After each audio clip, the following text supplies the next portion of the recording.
কথা বলতে পারেন না কেউ, জন্মগতভাবে সবাই তারা বাক প্রতিবন্ধী, কিন্তু তাতে দমে যাননি তারা। হাতের ইশারায় প্রকাশ করেন মনের ভাব, অঙ্গভঙ্গির ভাষাতেই চলছে তাদের সংসার, কাজ ও যোগাযোগ। জীবনে নানা সীমাবদ্ধতা সত্ত্বেও কর্মজীবনের দায়িত্ব তারা নিজেরাই কাঁধে তুলে নিয়েছেন। ওরা আসে, ওরা অনেক দিন যাবতই, প্রায় আমার মনে হয় 17-18 বছর যে থাকে, ওরা আসে যায়, এমনি চা খায়। ওরা এমনি ভালো, প্রতিবন্ধীদের দোকান আছে, ওরা ব্যবসা করে, চাকরি করে। ওরা বিভিন্ন রকমের এমনি খারাপ না, ওদের মানে ভালো মানুষের লাগে, মানে কথাবার্তা বুঝাইয়া বলতে পারে।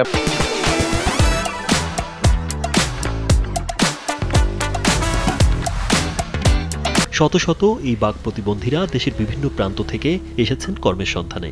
অনেকেই দেশের অন্যতম বৃহৎ শিল্প প্রতিষ্ঠানে চাকরি করছেন। আবার অনেক বাক প্রতিবন্ধীর ছোটখাটো দোকান রয়েছে পাশের মার্কেটে। তারা প্রতিদিন সকাল থেকে সন্ধ্যা পর্যন্ত শ্রম দিয়ে উপার্জন করছেন জীবিকা নির্বাহের প্রয়োজনীয় অর্থ। নিজেদের পরিশ্রমের টাকায় সংসার চালাচ্ছেন, সন্তানদের পড়ালেখা করাচ্ছেন, যা সমাজের অন্যদের জন্যও এক দৃষ্টান্ত।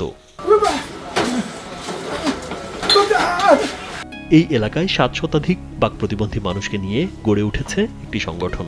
সংগঠনটি শুধু তাদের ঐক্যের প্রতীকী নয়, বরং অধিকার আদায়ে ও সংগ্রামে এক গুরুত্বপূর্ণ ভূমিকা রাখছে। বাক প্রতিবন্ধী বোবারা এরা এখানে দীর্ঘ প্রায় 20-25 বছর যাবত অনেকে চাকরি করে।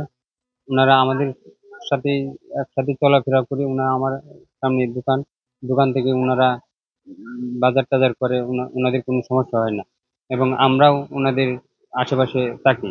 সবচেয়ে আশ্চর্যের বিষয় হলো সংগঠনটির নেতৃত্ব রয়েছে একজন বাক প্রতিবন্ধী। তিনি হাতের ইশারায় সদস্যদের সঙ্গে কথা বলেন, সিদ্ধান্ত গ্রহণ করেন এবং সবাইকে সংগঠিত রাখেন। তার নেতৃত্বেই প্রতিবন্ধী সদস্যরা নতুন উদ্যমে সমাজে টিকে থাকার লড়াই চালিয়ে যাচ্ছেন। হ্যাঁ, উনি বোবাদের লিডার, উনি যেটা বলে সেটাই হয়, এবং কি সবাই একত্রভাবে মিলিতভাবে ওনারা সবাই মানে।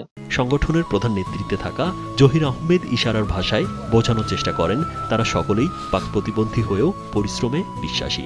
নিজেদের ইচ্ছা শক্তি তাদের মূল অনুপ্রেরণা দিয়ে থাকে, আর সেই অনুপ্রেরণায় তারা কর্ম করে জীবিকা নির্বাহ করছেন। জাতীয় বদি ঐক্য পরিষদ সংস্থা আছে, ওরা দলগতভাবে এই যে কোনো সমস্যার সম্মুখীন হয়, এবং কোথাও কোনো অনুষ্ঠানে কোথাও ঘুরতে গেলে তারা একসাথে দলগতভাবে আলোচনার মাধ্যমে তারা সবকিছু করে।